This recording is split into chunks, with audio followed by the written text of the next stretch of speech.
cette toute nouvelle série intitulée Histoire de la Russie, où nous allons parler de l'histoire du Tadjikistan, bas non de la Russie, oui aussi des pays anciennement soviétiques et de l'Empire russe. Mais sans plus tarder, je vous propose ce générique de cette série. Générique. En vrai, elle est pas mal, non, l'intro? Bon, on commence. Les Grecs, qui s'étaient installés sur les bords de la mer Noire, qu'ils nommaient alors Pontoxine, parlaient d'un peuple en particulier, et important, les Scythes. Ils maîtrisaient les chevaux et le maniaient avec perfection. Un autre peuple, les Sarmates, aussi connus, eux situés dans le sud de l'Ukraine et ont un point commun, ils ont de langue iranienne. Juste pour vous prouver que là, ce n'est pas des Slaves qui vivent là, c'est des langues iraniennes en fait.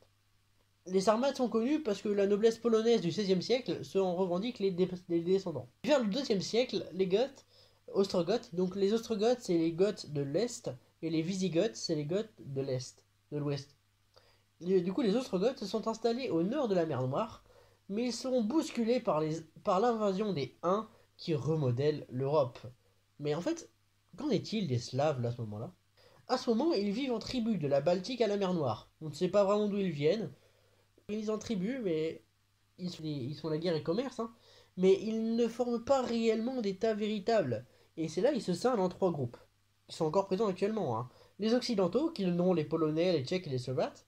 Les Méridionaux, mais aussi appelés les Balkaniques, du coup ceux les Bulgares, les Serbes, les Croates, et les Orientaux, ceux qui nous intéressent, les Russes, les Ukrainiens et les Biélorusses.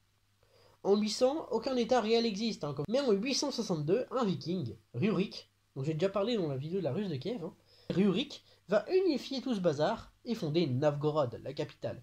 Mais du coup, en fondant Novgorod, il vient de créer ce qui va devenir la Russe de Kiev, et plus tard, la Russie.